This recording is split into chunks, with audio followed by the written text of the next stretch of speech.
एक पंक्ति के साथ कि राजनीति के कुटिल चालों से विस्थापित मारा जाएगा। यदि राजनीति के कुटिल चालों से विस्थापित मारा जाएगा तो याद रखिएगा सभी मंत्रियों सभी विधायकों का परोस सदियों तक धिक्कारा जाएगा, सदियों तक धिक्कारा जाएगा। मैंने ऐसा नहीं होता है। आप एक बार चलिए मेरे साथ, हर जगह विस्थापित लाठियां खा रहे, गोली खाए अध्यक्ष महोदय, मामूली विषय नहीं है। सीधे सर पे गोली मारा गया विस्थापन के नाम पे। केवल प्रक्रिया प्रक्रिया प्रक्रिया नहीं, मैं विश्वास करने वाला हूं इस पे नहीं। अध्यक्ष महोदय आपको हाथ जोड़ के विनती करते हैं। ठीक है ठीक है ठीक है। माननीय सदस्य जयराम जी, माननीय सदस्य, आपको तो पिछले कार्रवाई के बारे में माननीय मंत्री बता दिए, अब थोड़ा सा काम बाकी है, थोड़ा काम बाकी है। शीतकालीन सत्र से पहले निराकरण हो जाएगा, हम तो ही कह रहे हैं। अभी मानसून सत्र में है, शीतकालीन सत्र से पहले आप निराकरण कर दीजिए। माननीय मंत्री जी प्रयास तो करिए। गोली खा रहे अध्यक्ष महोदय, कपार पर गोली मारा गया। शीतकालीन सत्र से पहले ही होगा। ऐसे कैसे बैठ जाए? हो गया शीतकालीन सत्र का पहले करें। ठीक है अध्यक्ष महोदय, मैं स्वहर्ष अभिस्ताप को वापस लीजिए। सदस्य जयराम कुमार महतो। धन्यवाद माननीय अध्यक्ष महोदय। आज मैं अपने गैर सरकारी संकल्प के अभिस्ताव प्रस्ताव में सदन में एक ऐसा मुद्दा उठा रहा हूं जो केवल नीतिगत सवाल नहीं है, झारखंड के लोगों की अस्मिता और अस्तित्व का सवाल है। झारखंड की धरती से जब जब खनिज निकाला गया है, बिजली पैदा हुई है, डैम बने हैं, रेल सड़कें बने हैं, तब तब हमने कीमत चुकाई है। कीमत हमारे उजड़े हुए गांवों ने चुकाई है, कीमत खेत खलिहानों ने चुकाई है, कीमत हमारे जंगल और पहाड़ों ने चुकाई है। अध्यक्ष महोदय, आज सालों बाद भी कोनार, चांडिल, तेनुघाट, पतरातू, भैरवी, गेतलसूद, मायथन, पंचेत, डिमना, तेलैया डैम के विस्थापित अपना हक मांग रहे हैं। ECL, BCCL, CCL, Tata, TISCO, TELCO, Jindal, HEC, HURL, Hindalco, Dalmia, NTPC, PTPS, KTPS, TTPS, BTPS, CTPS, SAIL, Vedanta कंपनियों द्वारा विस्थापित झारखंडी आज भी न्याय की भीख मांग रहे हैं। महोदय, न्याय तो नहीं मिला पर नौकरी मांग रहे प्रेम महतो को सीधे कपार पे गोली दागी गई। ये इस राज्य की दर्दनाक सच्चाई है। अध्यक्ष महोदय, सिंदरी, बागमारा, बड़का गांव में आज लगातार लोग विस्थापन के मामले में संघर्ष कर रहे हैं और उन पर जबरन एफआईआर हो रहा है, लाठियां चार्ज की जा रही है। ये हमारे राज्य की सच्चाई है। अध्यक्ष महोदय, भौरा, सुरुंगा, पहाड़ी गोड़ा में जबरन रेती जमीन पर ओबी डंप किया जा रहा है। शासन प्रशासन मौन और मुक्त दर्शक बनकर केवल तमाशा देख रही है। अध्यक्ष महोदय, छोटकी बउआ में हेवी ब्लास्टिंग से गांव जमींदोज हो चुका है। अध्यक्ष महोदय, विस्थापन यानी जमीन का संघर्ष का लड़ाई। आज भारत और पाकिस्तान की जो लड़ाई है वो पीओके जमीन का मुद्दा है। आज भारत और चाइना की जो लड़ाई है, डोकलाम अरुणाचल प्रदेश और जमीन की लड़ाई है।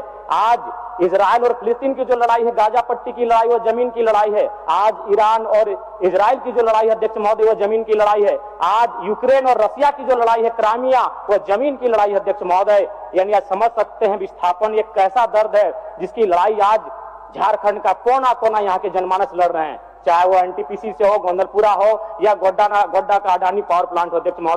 अध्यक्ष महोदय, जमीन के लिए आप देख सकते हैं पूरे विश्व के परिस्थितियों का आकलन करें तो एक देश दूसरे देश पर परमाणु बम दाग रहा है जमीन के विवाद में। अध्यक्ष महोदय, आज झारखंड के हर एक विस्थापित के सीने में भी परमाणु बम है, लेकिन उसे आस्था इस लोकतंत्र पर, उसे आस्था इस विधानसभा पर कि कभी तो कोई नीति बनाएगा और उनकी समस्याओं का निराकरण करेगा। अध्यक्ष महोदय, लोग 7 दिन में उत्तर का प्रति उत्तर देते हैं, लेकिन आज हमारे विस्थापित, आज हमारे रैयत 70 सालों के बाद भी ये आस्था लगाकर बैठे हैं कि इसका शायद कोई आके नीति बनाए और उनकी समस्याओं का निराकरण करे। तो अध्यक्ष महोदय, मैं माननीय मंत्री महोदय से आग्रह करता हूं कि वह स्पष्ट करे विस्थापितों की समस्या के निराकरण के लिए विस्थापन आयोग का गठन, पुनर्वास आयोग का गठन कितनी समय की अवधि में करने जा रहे हैं।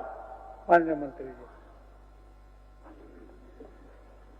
माननीय सदस्य ने जिन बातों को उठाया है विस्थापन की समस्या को लेकर के, और इन्होंने स्पष्ट पूछा है कि 90 दिन से अधिक बीत चुके हैं, सरकार विस्थापन आयोग गठन की तारीख तय करने के संबंध में वो जानकारी चाहते हैं। मैं आश्वस्त करना चाहता हूँ सदन के माध्यम, आपके माध्यम से अध्यक्ष महोदय, कि सारी प्रक्रिया पूरी कर ली गई है, विधेयक भी कंप्लीट, बहुत अति शीघ्र जो है ना विस्थापन आयोग का गठन होने जा रहा है।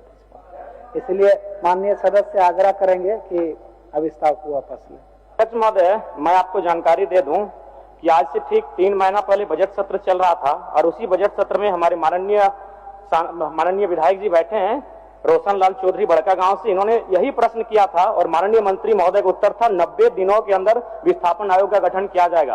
तो कैसे मान लिया जाए माननीय मंत्री महोदय, मैं आपका आदर करता हूं, आपका सम्मान करता हूं, आप मेरे बड़े भाई स्वरूप हैं, लेकिन सरकार की कथनी और करनी में बहुत बड़ा अंतर है अध्यक्ष महोदय। इनका यही सवाल था और माननीय मंत्री महोदय का उत्तर था कि 90 दिनों के अंदर विस्थापन आयोग का गठन कर लिया जाएगा। 90 दिन समाप्त हो चुके हैं, तो मैं कैसे विश्वास करूं कि किन 90 दिनों में आप विस्थापन आयोग का गठन करेंगे अध्यक्ष महोदय। इसीलिए मैं चाहता हूं कि आज वो स्पष्ट कहें कि कब तक इन नीतियों का निराकरण करेंगे। माननीय मंत्री जी, 90 दिन के अंदर विस्थापन आयोग निर्माण करने के लक्ष्य में आप क्या क्या एक्सरसाइज किए हैं, क्या क्या किए हैं, कहां तक किए हैं, जानकारी दे दीजिए। अध्यक्ष महोदय, सारी प्रक्रिया नियमावली की गठन हो चुकी है, विधि विभाग से परामर्श हम लोग प्राप्त कर चुके हैं, कार्मिक विभाग से, मैंने प्रक्रियाधीन है कैबिनेट की प्रक्रिया में, इसलिए मैं आश्वस्त कर रहा हूं कि बहुत जल्द अति शीघ्र विस्थापन आयोग की गठन हो। माननीय सदस्य अपना विस्तार वापस करें। ठीक अध्यक्ष महोदय। अध्यक्ष जयराम जी, समय ज्यादा नहीं, महत्वपूर्ण विषय है महोदय, आप नहीं हम आप ही को सहयोग कर रहे हैं। 90 दिन के अंदर जो मंत्री जी का आश्वासन सदन के अंदर था, उसमें कुछ दूर तक चले हैं, लेकिन अंतिम जगह पर नहीं पहुंचे हैं, बहुत शीघ्र पहुंचेंगे, यही थोड़ा सा समय लूंगा। चलिए अध्यक्ष महोदय, ये गंभीर विषय है। गोंदलपुरा में लोग 1000 दिनों से धरना पर बैठे हैं, 13 माइल में लोग धरना पर बैठे हैं, यानी नगरी में भी लोग विस्थापन को लेकर आंदोलन कर रहे हैं। गंभीर विषय है अध्यक्ष महोदय। मैं चाहता हूं कि नीति में यह तय होना चाहिए कि भूमि अगर छीनी जाएगी तो भूमि के बदले भूमि मिले, उचित मुआवजा मिले, हर प्रभावित परिवार को रोजगार की गारंटी मिले। विस्थापन से पहले ये आपका मांग है, ये अलग विषय है, ये आपका मांग है, आप किसी भी प्लेटफॉर्म में इस मांग को रख सकते हैं, ये अलग विषय। मैं एक सुझाव देना चाहूंगा। क्वेश्चन आपका है, एक सुझाव, अभिस्ताप जो है, उस अभिस्ताप के परिप्रेक्ष्य में माननीय मंत्री आपको आश्वस्त करेंगे कि कितने दिनों के अंदर ये बाकी जो काम है इसको कर लेंगे। चलिए, बाकी काम जो बचा है हमने तो स्पष्ट कहा अध्यक्ष महोदय, इसमें समय सीमा की बात ही नहीं है, प्रक्रियाधीन है ये कैबिनेट के लिए। बहुत जल्द यथाशीघ्र हम लोग गठन करने जा रहे हैं। हो जाएगा, हो जाएगा। एक मिनट का समय दे दिया जाए, 1 मिनट बोलिए। मैं माननीय मंत्री महोदय से जो मामले वर्षों से लंबित हैं उनके निष्पादन के लिए ट्रिब्यूनल कोर्ट का निर्माण किया जाए।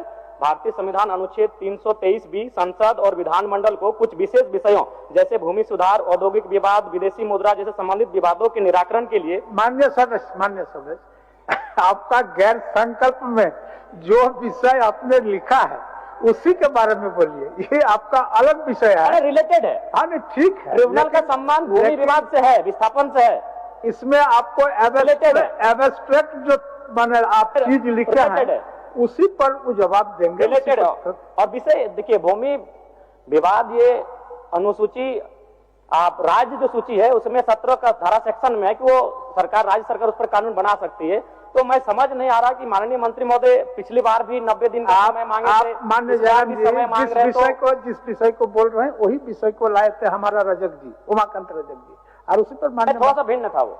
करीब सीधा एकदम सीधा ऑब्जेक्टिव माननीय मंत्री महोदय बता दें, ताकि अगला बार, आज जो मैं सवाल पूछ रहा हूं, ताकि अगला बार कोई माननीय सदस्य विस्थापन पर बहस और सवाल ना करे, अपना समय जाया ना करे, बता दें कितने दिनों में स्पष्ट। ये सवाल घुमा फिराकर 2-3 माननीय सदस्य आज लेकर आए हैं। ठीक, माननीय मंत्री जी, हमने स्पष्ट कह दिया अध्यक्ष महोदय, इसमें और यथि शीघ्र मैंने कह दिया, प्रक्रियाधीन है कैबिनेट की प्रक्रिया में, तो इसलिए उस पर समय नहीं दिया जा सकता। वो 1 महीना भी हो सकता है, 3 महीना भी हो सकता है, लेकिन गठन की प्रक्रिया है, तुरंत हम लोग करने जा रहे हैं, तुरंत करने जा रहे हैं। ठीक है, मान लीजिए तुरंत, फिर भी 15 दिन 45 दिन। अच्छा, तुरंत जब बोल दिए तो तुरंत का शब्द 2-4 साल थोड़ा होता है, तुरंत मतलब अगले सत्र से पहले मान लें।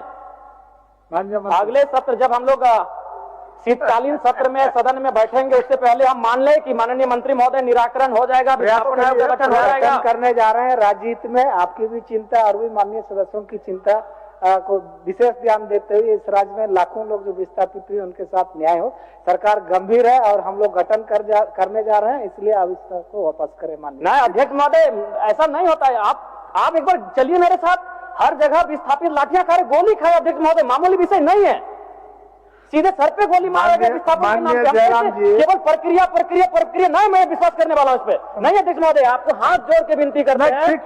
ठीक है विस्थापन माननीय सदस्य नहीं, जयराम नहीं। जी, माननीय सदस्य, आपको तो पिछले कार्रवाई के बारे में माननीय वही तो मंत्री हम बता कह दिए। रहे हैं। अब अध्यक्ष थोड़ा सा हम काम वही पूछ बाकी रहे है, हैं कि थोड़ा क्या काम बाकी है। शीतकालीन सत्र से पहले निराकरण हो जाएगा? हम तो ही कह रहे हैं, अभी मानसून सत्र में है, शीतकालीन सत्र से पहले आप निराकरण कर दीजिए।